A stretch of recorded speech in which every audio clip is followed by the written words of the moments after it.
Bismillahirrahmanirrahim. Assalamualaikum warahmatullahi wabarakatuh. Alhamdulillah hamdan katsiran tayyiban mubarakan fih kama yuhibbu rabbuna wa yardah. Asyhadu an la ilaha illallah wahdahu la syarika lah wa asyhadu anna Muhammadan 'abduhu wa rasuluh. Allahumma shalli wa sallim wa barik ala nabiyyina Muhammadin wa ala alihi wa sahbihi ajma'in wa man tabi'ahum bi ihsanin ila yaumiddin. Amma ba'd. Murid sekalian, ini adalah pertemuan kedua kita pada pelajaran bahasa Arab di SMP PKBM Baitul Hasanat Cikarang Barat di kelas 7. Sebagaimana sudah disebutkan sebelumnya, bahwasanya untuk pelajaran bahasa Arab ini kita akan memakai Kitab Al-Ajurumiyah, dan sudah kita sampaikan pada pertemuan sebelumnya secara ringkas tentang kitab ini. Untuk pertemuan kali ini insyaallah kita akan mulai masuk kepada kitab ya. Pada bab pertama setelah muallif Muhammad As-Sunhaji rahimahullah ta'ala menyebutkan Bismillahirrahmanirrahim, beliau membawakan kitab Al-Kalam, membawakan bab Al-Kalam ya, atau Anwa'ul Kalam. Beliau sebutkan definisi dari Al-Kalam, yaitu huwal lafzul murakkabul mufidu bil wad'i. Al-Kalam adalah lafaz yang murakkab, yang mufid, dan bil wad'i. Beliau sebutkan ada 4 kriteria ya, atau 4 syarat supaya satu ungkapan itu bisa disebut dengan al-kalam. Kita jelaskan satu persatu. Syarat yang pertama yaitu al-lafzu ya. Al-kalam itu harus al-lafzu. Lafaz dalam bahasa Indonesia ya lafaz ya, kata. Adapun lafaz di sini yang dimaksudkan adalah satu ucapan yang mengandung huruf-huruf hijaiyah. Ya. Misal kata masjidun. Kata masjidun terdiri atau tersusun dari huruf-huruf hijaiyah, mim, sin, jim, dan dal. Maka masjidun ya, ucapan masjidun adalah termasuk lafaz. Kemudian syarat yang kedua, al-kalam haruslah murakkab. Murakkab artinya tersusun. Maksudnya di sini adalah tersusun atau terdiri dari 2 kata atau lebih, ya, minimal 2 kata. Boleh lebih. 3, 4, 5, 10 ya, minimal 2 kata. Kemudian syarat yang ketiga adalah al-mufid. Al-mufid artinya dapat difahami. Dapat difahami ini bisa berarti dia susunan katanya harus teratur ya. Misalnya kita berkata, ada seseorang berkata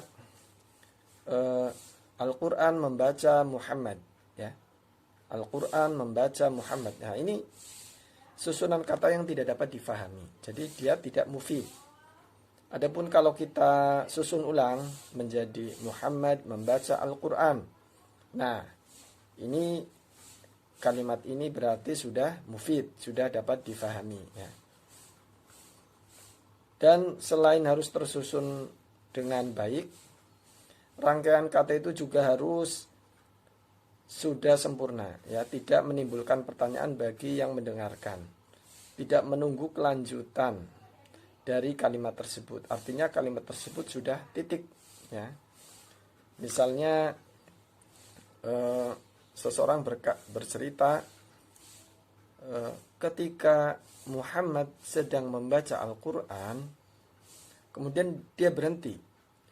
Ketika Muhammad sedang membaca Al-Quran, kemudian berhenti, tidak dilanjutkan. Nah tentunya kalimat ini masih menimbulkan pertanyaan bagi orang yang mendengarkannya.